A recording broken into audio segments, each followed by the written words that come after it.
Hello everyone, good morning. आप सभी लोगों का बहुत बहुत स्वागत है आज के इस हमारे सेशन में, जिसमें कि हम लोग टॉप 15 क्वेश्चंस को डिस्कस करने वाले हैं।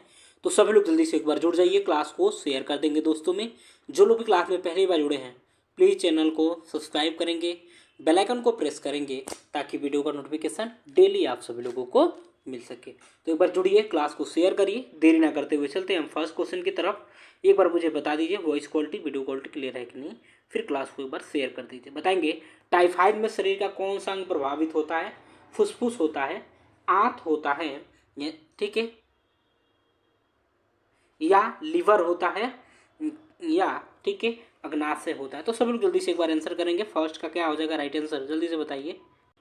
ठीक है, तो यहाँ पे क्या हो जाएगा राइट आंसर, हो जाएगा ऑप्शन बी हो जाएगा, यानी कि आंत यानी कि इंटेस्टाइन जो है टाइफाइड में, ठीक है, आंत भी होता है, यकृत भी होता है, प्लीहा, मांसपेशियां, पित्ताशय, फेफड़े और गुर्दे होते हैं। ठीक है, इससे कई सारे अंग प्रभावित होते हैं। टाइफाइड जो है क्या है, एक प्रकार का जीवाणु संक्रमण है जो आमतौर पे किसके कारण होता है? टाइफाइड, ठीक है, सोलमोनेला टाइफी के द्वारा होता है। किसके द्वारा होता है? तो सोलमोनेला टाइफी के द्वारा होता है, ध्यान रखिएगा। ठीक है, आंतों का बुखार इसे कहा जाता है, यानी कि एंट्रिक फीवर, ठीक है, कहा जाता है। ठीक है, यानी कि जो कि है संक्रमण कैसे होगा, तो जो दूषित भोजन और पानी से फैलता है। आगे बढ़िए, नेक्स्ट क्वेश्चन को देखेंगे। सेकेंड नंबर बताइए क्या होगा? बिना धार वाले संक्रामक अवशिष्ट किस में संग्रहित किए जाते हैं, यानी कि किस में स्टोर किए जाते हैं? तो सभी लोग जल्दी से बताएंगे, सब लोग जल्दी से आंसर करिए। जो बिना धार वाले होते हैं ना, जो का ठीक है हॉस्पिटल में जैसे मान लीजिए ब्लड वगैरह हो गया तो वो सब धारदार होते हैं ना, तो उनको नहीं, जो कि अवशिष्ट पदार्थ ऐसे हो गए हेड, ठीक है, तो पीली थैली में, लाल थैली में, काली थैली में, सफ़ेद थैली में। तो क्या हो जाएगा यहाँ पे? ऑप्शन हो जाएगा बी, यानी कि लाल थैली में स्टोर किया जाता है बिना धार वाले संक्रामक को। ठीक है, तो यहाँ पे क्या हो जाएगा? ऑप्शन हो जाएगा बी। आगे बढ़िए, नेक्स्ट क्वेश्चन को देखेंगे। मैंटॉक्स टेस्ट जो है ना, किसके निर्धारण के लिए, किसको पता लगाने के लिए? गलघोटू यानी कि डिप्थीरिया के लिए, एड्स के लिए, या क्षय रोग के लिए, या खसरा के लिए? तो सब लोग यहाँ पे बताएंगे। थर्ड का क्या हो जाएगा? तीसरे का किसके लिए? सभी लोग बताएंगे मेंटॉक्स परीक्षण जो है ना, टीबी यानी कि ट्यूबरकुलोसिस यानी कि क्षय रोग के लिए, ठीक है, पता लगाने के लिए किए जाने वाला एक प्रकार का ये क्या है? तो त्वचा परीक्षण है। ठीक है, इसे ट्यूबरकुलिन त्वचा परीक्षण या ठीक है पिरकोरेट परीक्षण भी कहा जाता है। क्या कहा जाता है? तो पिरकोरेट परीक्षण भी कहा जाता है। स्टेट से पता चलता है कि किसी व्यक्ति के शरीर में टीबी के कीटाणुओं के संपर्क में आया है कि नहीं, ये पता होता है। ठीक है, चलिए, तो इसमें क्या किया जाता है, इसकी प्रक्रिया क्या होगी? तो बाह की त्वचा के नीचे थोड़ी मात्रा में तरल पदार्थ का इंजेक्शन लगाया जाएगा। इंजेक्शन वाली जगह पे तुरंत छोटा सा बुलबुला या छाला दिखाई देगा। 2 से 3 दिनों बाद नर्स से मिलने के लिए कहा जाता है। इसके बाद ठीक है, 2 से 3 दिनों के बाद मिलने के लिए कहा जाएगा। यदि कोई प्रतिक्रिया हो तो ठीक है, हाथ पर लालिमा और एक छोटा सा उभार दिखाई देगा। ठीक है, चलिए, यदि 10 मिलीमीटर या उससे ज़्यादा माप होता है तो पॉजिटिव होता है। चलिए, तो यहाँ पे देखिए गलघोटू क्या हो, टीबी के बारे में बात हुआ ना, ट्यूबरकुलोसिस जो होता है, ठीक है, फेफड़ों को प्रभावित करने का कार्य करता है। मेंटॉक्स टेस्ट, ठीक है, टीबी का परीक्षण है। ठीक है, गलघोटू यानी कि डिप्थीरिया क्या है? तो बैक्टीरियल संक्रमण एक प्रकार का। डिप्थीरिया जो है ना, यानी कि गलघोटू क्या है? तो क्या है? एक प्रकार का तो बैक्टीरियल संक्रमण है। तो किसके कारण होता है? तो कोरिनोबैक्टीरियम डिप्थीरिया के कारण होता है। ठीक है, ये ध्यान रखिएगा। और इसके लक्षण क्या क्या होते हैं? तो गले में खराश और बुखार होगा, गर्दन में सूजन, गले में सफेद या ग्रे रंग का पैच बनना, खांसी आना, मुंह के अंदर और तालू पर घाव बनना, त्वचा पर घाव बनना, ये सभी हैं। एड्स क्या है? एड्स यानी कि एचआईवी जो है, ठीक है, एचआईवी जिसे ठीक है ह्यूमन इम्यूनोडिफिशियंसी वायरस कहा जाता है। एचआईवी एड्स होता है, ठीक है, और यह इन्फेक्शन से लड़ने वाली शारीरिक क्षमता पर बुरा असर डालता है। यह वायरस ठीक है इन्फेक्शन वाला खून, वीर्य यानी कि सीमन के द्वारा, योनि द्रव्य यानी कि वेजाइनल फ्लूइड के संपर्क में आने से फैलता है। तो यहाँ पे ध्यान रखना है। ठीक है, खसरा आपको पता ही है। ठीक है, खसरा यानी कि रूबेला एक ठीक है संक्रामक वायरल संक्रमण है जो कि छोटे बच्चों के लिए गंभीर हो सकता है, लेकिन टीके से आसानी से इसे रोका जा सकता है। चलिए आगे बढ़िए, नेक्स्ट क्वेश्चन को देखेंगे। फोर्थ नंबर बताएंगे, भारत में शिशु मृत्यु दर का मुख्य कारण क्या है? तो यदि आपसे पूछ लिया जाए शिशु मृत्यु दर की गणना कितनी जनसंख्या पे किया जाता है, तो ये चीज़ें आप लोगों को बताना है। और मातृ मृत्यु ठीक है दर की जनगणना निर्धारण किस पे किया जाता है, तो ये चीज़ें आप लोगों को बताना है। कमेंट बॉक्स में जरूर बताएंगे, पर क्लास को सभी लोग शेयर करिए दोस्तों, ठीक है, क्लास को आप लोग शेयर कर दीजिए।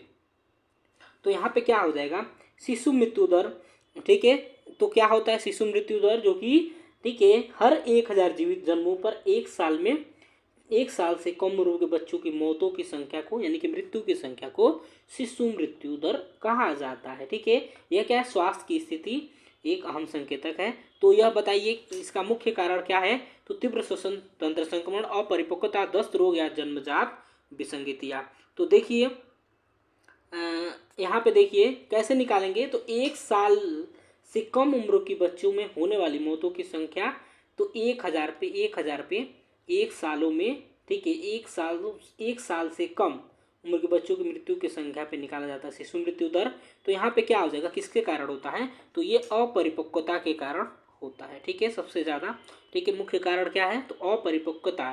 ठीक है, अपरिपक्वता का मतलब क्या होता है, किसी पूरी तरह से विकसित ना होने के कारण, पूरी तरीके से विकसित ना होने के कारण, या प्री मेच्योरिटी कहा जाएगा। ठीक है, प्री मेच्योरिटी इसे कहा जाता है। चलिए, तो इसमें देखिएगा परिपक्वता क्या है, तो विकास की वह प्रक्रिया है जिसके जरिए, ठीक है, बच्चा जो है बदलता है, बढ़ता है और विकसित होता है। तो यदि वो विकसित नहीं होगा तो उसकी मृत्यु का कारण वो बन सकता है। ठीक है, तो यहाँ पे ध्यान रखिएगा। ठीक है, ये क्या है, तीव्र श्वसन तंत्र संक्रमण क्या है, तो एक संक्रमण है, ठीक है, जिससे क्या होता है, तो सांस लेने में दिक्कत आती है, इसको ध्यान रखना है। दस्त रोग क्या है, दस्त रोग या डायरिया, ठीक है, दस्त रोग या डायरिया जो है, ठीक है, दस्त रोग एक संक्रमण है, ठीक है, जिससे बार बार मल आता है, यह वायरस या बैक्टीरिया से होता है। ठीक है, क्या होता है, तो इसमें क्या होता है, बार बार दस्त आना होगा, पतला मल आना, ज़्यादा प्यास लगना, कमजोरी महसूस होना, इसमें क्या होगा, डिहाइड्रेशन होगा, पेशाब कम आना, जीभ और मुख में सूखापन होना, त्वचा ढीला होना, ये सभी चीज़ें हैं इसके। ठीक है, इसके उपाय क्या करेंगे, साफ सफाई के कारण, ठीक है, सही रहेगा। ठीक है, साफ सफाई रखेंगे, गंदे हाथों से भोजन ना करें, दूषित पानी ना पिएं, उबला हुआ पानी पिए, शौच के बाद हाथ धोएं, ये सभी चीज़ें इससे बचने के लिए। जन्मजात विसंगतियाँ क्या है, ठीक है, तो ये भी आप लोगों को मैंने कई बार बताया है, जैसे कि डाउन सिंड्रोम है ना, ठीक है, डाउन सिंड्रोम है, क्या है, एक प्रकार का क्या है, तो जन्मजात विसंगति में आता है। आगे बढ़िए, 5th नंबर को देखेंगे, किसके लिए पृथक्करण आइसोलेशन उपयोगी होता है, डिप्थीरिया के लिए, हेपेटाइटिस ए के लिए, टाइफाइड या पोलियोमाइलाइटिस के लिए। तो 5th का सभी लोग आंसर करिए जल्दी से, क्या हो जाएगा, तो पृथक्करण यानी कि आइसोलेशन क्या होता है, तो अलग करना। ठीक है, मान लीजिए किसी व्यक्ति को कोविड में क्या किया जाता है, आइसोलेट ही तो किया जाता था, सबसे अलग कर देना, यानी कि एक अलग जगह पे रखना। ठीक है, उसे ही आइसोलेट करना, आइसोलेशन कहा जाएगा, पृथक करना कहलाएगा। ठीक है, तो यहाँ पे बताएंगे किसमें होता है, तो ये होता है डिप्थीरिया यानी कि गलघोटू में। ठीक है, किसमें किया जाता है आइसोलेशन, ठीक है, आइसोलेशन यानी कि डिप्थीरिया यानी कि गलघोटू में किया जाता है। और गलघोटू जो है नाक और गले का गंभीर संक्रमण है, ठीक है, जीवाणु संक्रमण है, जिसे टीके के द्वारा आसानी से रोका जा सकता है। ठीक है, और ये क्या करेगा, श्वसन तंत्र को संक्रमित करता है। जब व्यक्ति श्वसन तंत्र के परत में प्रवेश करते हैं, ठीक है, प्रवेश करते हैं और उससे जुड़ जाते हैं, तो इससे क्या, यह कमजोरी, गले में खराश, हल्का बुखार, ठीक है, और क्या होगा, गर्दन में सूजन वाली ग्रंथियों को ठीक है, सूजन भी पैदा कर सकता है। ठीक है, यहाँ पे देखिए हेपेटाइटिस ए जो है, ठीक है, ए क्या है, तो वायरस, ठीक है, वायरस की वजह से होता है। ठीक है, होता है, जो कि लीवर में होने वाला अत्यधिक सर्जन में गंभीर संक्रमण है। ठीक है, चलिए इसे आसानी से टीके से रोका जा सकता है। इसमें क्या होगा, तो थकान, उल्टी, पेट में दर्द, भूख न लगना और हल्का बुखार इसके लक्षण हो सकते हैं। चलिए, टाइफाइड को अभी मैंने बताया, ठीक है, जिसे आंत का बुखार कहा जाता है या एंट्रिक फीवर कहा जाता है। ठीक है, आप लोग कमेंट बॉक्स में बताइए किसके कारण होता है टाइफाइड। ठीक है, पोलियोमाइलाइटिस, ठीक है, जिसे पोलियो को क्या, पोलियोमाइलाइटिस के नाम से जाना जाता है। ठीक है, ऐसा वायरस है जिससे लकवा हो सकता है, इसे पोलियो के टीके से आसानी से रोका जा सकता है। ये कैसे फैलेगा, तो पोलियो जो है ना, गंदे पानी खाने की वजह से फैलता है। इसके अलावा यह संक्रमित व्यक्ति से संपर्क में आने से भी फैलेगा। ठीक है, आगे बढ़िए, नेक्स्ट क्वेश्चन को देखेंगे। 6th नंबर बताइए, छठे का, एक बार क्लास को सभी लोग शेयर करिए, क्लास को आप लोग शेयर नहीं कर रहे हैं। एक बार बताइए क्या हो जाएगा, निम्नलिखित में से किसके अतिरिक्त सभी महिलाओं में HIV संक्रमण प्राप्त करने की संभावनाओं में वृद्धि से संबंध है। तो यहाँ पे छठे का आंसर करिए क्या हो जाएगा, ठीक है। तो ऑप्शन क्या हो जाएगा यहाँ पे, डी हो जाएगा राइट आंसर, यानी कि ट्राइकोमोनास, ठीक है, वेजाइनेलिस संक्रमण जो हो जाएगा यहाँ पे, ठीक है, क्या हो जाएगा, असुरक्षित, ठीक है, यौन संबंध के द्वारा ये फैलता है, ठीक है। तो ध्यान रखिएगा असुरक्षित रंग, ठीक है, क्या होगा। चलिए तो यहाँ पे आगे बढ़ेंगे हम लोग, नेक्स्ट क्वेश्चन को देखेंगे और क्या हो जाएगा, ऑप्शन डी हो जाएगा। चलिए 7 नंबर को देखिए, काला आजार रोग किससे संबंधित है, काला आजार किससे फैलता है, तो बताइए, सेंड मक्खी के द्वारा, मच्छर के द्वारा, ठीक है, सोम्ट जुआ के द्वारा या टेट से मक्खी के द्वारा। तो आंसर करिए, एक बार क्लास को आप लोग शेयर करेंगे। 7 का बताइए, 7वें का क्या हो जाएगा, तो किससे फैलता है, ठीक है।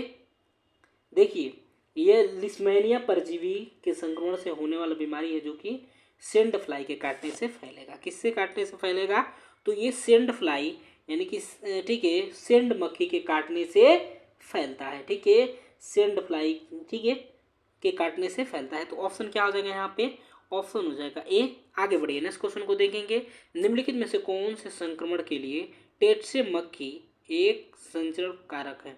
तो संचरण कारक यानी कि टेट से मक्खी किसको फैलाता है, सभी लोग जल्दी से बताएंगे क्या हो जाएगा। सेंड फ्लाई के कारण तो काला आजार होता है ना, ठीक है, सभी लोग यहाँ पे बताएंगे टेट से फ्लाई, ठीक है।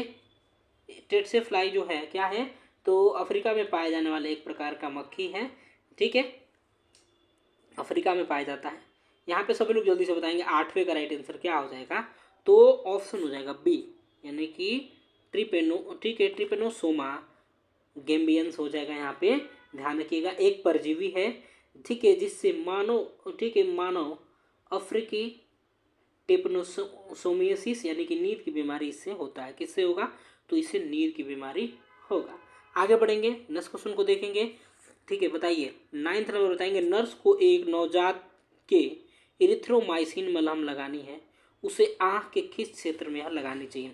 तो आँख के किस क्षेत्र में, कार्निया में लगाएगी, पलकों के नीचे, निचले कंजक्टाइवा पर या ऊपरी कंजक्टाइवा पर। तो सब लोग यहाँ पे जल्दी से बताएंगे क्या हो जाएगा, आंसर करिए, ठीक है, ठीक है। इरिथ्रोमाइसिन मलहम लगाना है, एक प्रकार का क्या है, एंटीबायोटिक है, ठीक है, जो जिसको क्या किया जाता है, तो जीवाणु संक्रमण के इलाज के लिए उपयोग किया जाता है, ठीक है, जीवाणु संक्रमण के इलाज में इसको उपयोग किया जाता है। तो 9th का क्या आ जाएगा यहाँ पे, ऑप्शन सी होगा, निचले कंजक्टाइवा पे लगाएगी। कहाँ लगाएगी, तो निचले कंजक्टाइवा पे इसे लगाएगी, इरिथ्रोमाइसिन मलहम को। चलिए आगे बढ़ेंगे, नेक्स्ट क्वेश्चन को देखेंगे। 10th नंबर बताएंगे, बताइए शिशु में डीपीटी का टीका लगाने का अनुशंसित स्थल, ठीक है, डीपीटी का टीका, ठीक है, यानी कि डिप्थीरिया टेटनस परट्यूटिस का टीका लगाने, ठीक है, कहाँ पे इसको लगाया जाता है, ठीक है, डेल्टाइन में या ग्लूटियल अग्रभुजा या इंद्रावीनस में, ठीक है, इंट्रावेनस, ठीक है, इंट्रावेनस है, इंद्रावीनस हो गया है, ठीक है, ये इंट्रा है, ठीक है। तो यहाँ पे क्या हो जाएगा, ठीक है, ऑप्शन क्या हो जाएगा यहाँ पे, ऑप्शन हो जाएगा ए, यानी कि डेल्टाइड हो जाएगा। ध्यान रखिएगा, डीपीटी का टीका कहाँ लगाएंगे, तो डेल्टाइड यानी कि जांघ के वेस्टर्न लेटरशिप मांसपेशी जो है ना, सबसे उपयुक्त जगह होता है, ठीक है। तो यहाँ पे ध्यान रखिएगा, डीपीटी वैक्सीन की खुराक 6 सप्ताह की उम्र, ठीक है, से शुरू होकर 4 सप्ताह के अंत पर, ठीक है, 3 खुराक दिया जाता है, ठीक है, 3 खुराक। और कमेंट बॉक्स में बताइए कि कब कब दिया जाता है इसका, ठीक है, 4 सप्ताह के अंतराल पे दिया जाता है। तो 6, 10, 14, ठीक है, 6, 10, 14, ठीक है, दिया जाता है 6 सप्ताह पे, फिर 10 सप्ताह पे, फिर 14 सप्ताह पे दिया जाता है। या 15 से 18 महीने और 5 साल पर, ठीक है, 2 बूस्टर खुराकें दिया जाता है, देखिएगा। चलिए आगे बढ़ेंगे, ठीक है। डेल्टोइड जो कि क्या है, तो कंधे की एक बड़ी त्रिकोणीय मांसपेशी होती है। यहाँ पे देखिए ग्लूटियल का मतलब क्या होता है, नितंबों की मांसपेशी जो होता है, ग्लूटियल होता है अग्रभुजा, ठीक है, कोहनी और कलाई के बीच का अंग का हिस्सा होता है, कोहनी और कलाई के बीच का। आगे बढ़िए, 11 नंबर को देखिएगा, ट्राइसोमी 21, ट्राइसोमी एक प्रकार का आनुवंशिक है। तो यहाँ पे बताएंगे 21 अन्य किस नाम से जाना जाता है, ठीक है, क्लीन, ठीक है, Klinefelter syndrome, Turner syndrome, sickle cell anaemia या डाउन सिंड्रोम। तो यहाँ पे क्या हो जाएगा, 11 का सभी लोग बताइए, 11वें का क्या हो जाएगा, ऑप्शन डी होगा, डाउन सिंड्रोम हो जाएगा। क्या हो जाएगा, ट्राइसोमी 21 को अन्य किस नाम से जाना जाता है, तो इसे डाउन सिंड्रोम के नाम से जाना जाता है। ठीक है, डाउन सिंड्रोम क्या है, तो एक अनुवांशिक गुणसूत्र जिसमें क्या होती है, गुणसूत्रों की संख्या, क्रोमोसोम्स की संख्या कितनी होगी, 21 से जुड़ी समस्या है।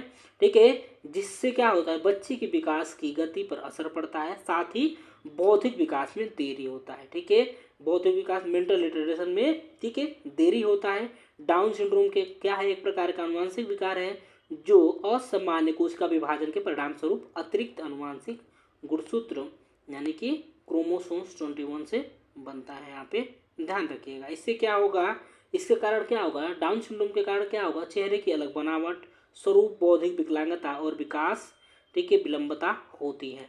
ठीक है, यह जो है ना थायराइड या हृदय रोग से जुड़ा हो सकता है। एक से अधिक, ठीक है, शरीर की प्रणालियाँ भी इससे शामिल हो सकती हैं इसमें। चलिए तो आगे बढ़ेंगे। ठीक है, आगे बढ़िए, नेक्स्ट क्वेश्चन को देखेंगे। 22 नंबर बताएंगे, स्तनपान कराने वाली माता के आहार में क्या बढ़ाने के लिए नर्स उसको महत्व पर जोर देती है, तो क्या बढ़ाने के लिए ज़्यादा नर्स कहती है, यहाँ पे सभी लोग बताएंगे वसा, प्रोटीन, कैलोरी या विटामिन के। ठीक है, विटामिन के क्या होता है, तो सभी लोग इसका रासायनिक नाम कमेंट बॉक्स में लिखेंगे। ठीक है, स्तनपान कराने वाली माताओं को, ठीक है, तो सबसे ज़्यादा इसमें क्या बढ़ाने के लिए नर्स कहेगी, तो 12th का क्या हो जाएगा, यहाँ पे कैलोरी को बढ़ाने के लिए कहा जाएगा। ठीक है, तो बताइए, तो एक बार बताएंगे कमेंट बॉक्स में आप लोग कितनी अतिरिक्त कैलोरी दिया जाता है। ठीक है, स्तनपान कराने वाली माता को कितने अतिरिक्त कैलोरी दिया जाता है, सभी लोगों को बताना है। ठीक है, चलिए आगे बढ़ेंगे। नेक्स्ट क्वेश्चन को देखिए, 13 नंबर बताएंगे। 13 का, 2 सप्ताह से के शिशु में हाइड्रोसिफेलस का शीघ्रतम चिन्ह जिसे नर्स अवलोकन करेगी। ठीक है, 2 सप्ताह के शिशु में हाइड्रोसिफेलस का शीघ्रतम चिन्ह जिसे नर्स क्या करेगी, अवलोकित करेगी, तो धसी हुई आंखें या ऊंची आवाज में तीक्ष्ण, ठीक है, रुलाई, उभरा हुआ अगर फोंटेनल, बढ़ा हुआ सिर का परिमाप। ठीक है, तो यहाँ पे क्या हो जाएगा, सभी लोग बताएंगे 13 का सभी लोग आंसर करिए जल्दी से। ठीक है, एक बार क्लास को आप लोग शेयर करिए दोस्तों। तो हाइड्रोसिफेलस क्या है, तो मस्तिष्क के भीतर गहरी गुहाओं में तरल पदार्थ का जमा होना, जिसे क्या कहेंगे, हाइड्रोसिफेलस कहते हैं। ठीक है, ठीक है, यानी कि क्या है, तो दिमाग की थैली में पानी भर जाना, सीधी तरीके से इसे कहा जाए। तो 13 का क्या हो जाएगा, ऑप्शन हो जाएगा डी, यानी कि बढ़ता हुआ सिर का परिमाप। ठीक है, क्या है, तो बढ़ता हुआ सिर का परिमाप, जिसे माइक्रोसिफेली भी कहा जाता है। ठीक है, चलिए तो आगे बढ़े, हम लोग आगे बढ़े। नेक्स्ट क्वेश्चन को देखिएगा, क्या हो जाएगा, 40 नंबर बताएंगे, हृदय रोग से पीड़ित शिशु के अभिकारकों की सर्वाधिक सामान्य शिकायत क्या रहती है, तो हृदय रोग से पीड़ित जो शिशु हैं उनके अभिकारकों की सर्वाधिक सामान्य शिकायत क्या रहती है बताना है। कद में धीमी वृद्धि, धीमी विकास, खाने में परेशानी, बार बार श्वसन तंत्री संक्रमण। तो यहाँ पे सभी लोग जल्दी से बताएंगे 14 का, तो आसान क्वेश्चन है। ठीक है, ये क्वेश्चन रहेगा आप लोगों के लिए टेस्ट के तौर पे। ठीक है, टेस्ट के तौर पे रहेगा, इसका आंसर सभी लोग कमेंट बॉक्स में ऑफलाइन करेंगे। ठीक है, सभी लोग जितने भी लोग जुड़े हैं ना, ठीक है, करेंगे, ठीक है, आंसर करेंगे। मैं सबका देखूंगा कि कौन कौन कर रहे हैं। ठीक है, कौन कौन इसका आंसर कर रहे हैं कमेंट बॉक्स में। ठीक है, तो ध्यान रखिएगा आप लोग। ठीक है, चलिए तो लास्ट क्वेश्चन की तरफ बढ़ते हैं और स्कोर भी बताएंगे। देखिए, जो लोग भी क्लास में, ठीक है, लेट से जुड़ते हैं ना, तो जितने प्रश्न आपके छूटे रहते हैं तो उसको आप लोग क्या करिएगा, तो बाद में देख लीजिएगा। क्लास खत्म होने के तुरंत बाद देखेंगे, ये नहीं कि बाद के लिए छोड़ देंगे, तो वो नहीं हो पाता है। ठीक है, वो नहीं हो पाता है, ऐसे लाइव क्लास ले लीजिएगा तो सही रहेगा। निम्नलिखित में से तो बताइए 15 का क्या हो जाएगा, and last and fast question. ठीक है, बताएंगे निम्नलिखित जन्मजात हृदय विकारों में से कौन सा, ठीक है, असाइनोटिक विकार है, तो सभी लोग बताएंगे असाइनोटिक विकार इसमें से कौन सा है। ठीक है, ट्राइक्सिया, टेट्रालॉजी ऑफ फेटल, ठीक है, ट्रंकस आर्टेरियोसस है, पेटेंट डक्टस आर्टेरियोसस। तो सभी लोग यहाँ पे जल्दी से बताएंगे 15 का क्या हो जाएगा, 15 का बताइए 15 का क्या हो जाएगा दोस्तों, एक बार आंसर करिए। ठीक है, 15 का क्या हो जाएगा, यहाँ पे क्या हो जाएगा आप लोगों का, ऑप्शन डी हो जाएगा, यानी कि पेटेंट डक्टस आर्टेरियोसस एक प्रकार का क्या है, तो जन्मजात हृदय रोग है जो कि हृदय के विकास के दौरान समस्याओं के कारण हो सकते हैं। ठीक है, यह क्या होता है, तो इसमें हृदय से निकलने वाली दो प्रमुख रक्त वाहिकाएं महाधमनी, ठीक है, और फुफ्फुस धमनियों के बीच के एक छिद्र बीच का एक छिद्र जो है संपर्क छिद्र होता है। तो यहाँ पे ध्यान रखिएगा, ठीक है। ये रहा आपका 15 नंबर प्रश्न। चलिए ये क्या है, ठीक है, ट्राइकोस्फेरेसिया क्या होता है, तो एक जन्मजात हृदय रोग ये भी होता है, इसको ध्यान रखना है। टेट्रोलॉजी ऑफ फेटल क्या है, तो हृदय दोष है जो कि 4 अलग अलग हृदय समस्याओं से बनता है। किससे किससे बनेगा, तो वेंट्रिकुलर सेप्टल दोष, ठीक है, ओवरराइडिंग महाधमनी, या ठीक है फुफ्फुसीय स्टेनोसिस, या दाएं वेंट्रिकुलर हाइपरट्रॉफी हो जाएगा यहाँ पे। चलिए ठीक है, तो ये रहे आपके 15 प्रश्न। मिलेंगे अगली क्लास में आप सभी लोगों से कल सुबह 9 बजे। तब तक के लिए बाय बाय, टेक केयर, ठीक है, अपनों का ख्याल रखिए। मिलेंगे कल सुबह 9 बजे, तब तक के लिए bye bye and take care. Thank you so much for watching, have a great day. ठीक है, सभी लोगों को लास्ट तक बने रहने के लिए धन्यवाद। Bye bye and take care. Thank you so much for watching.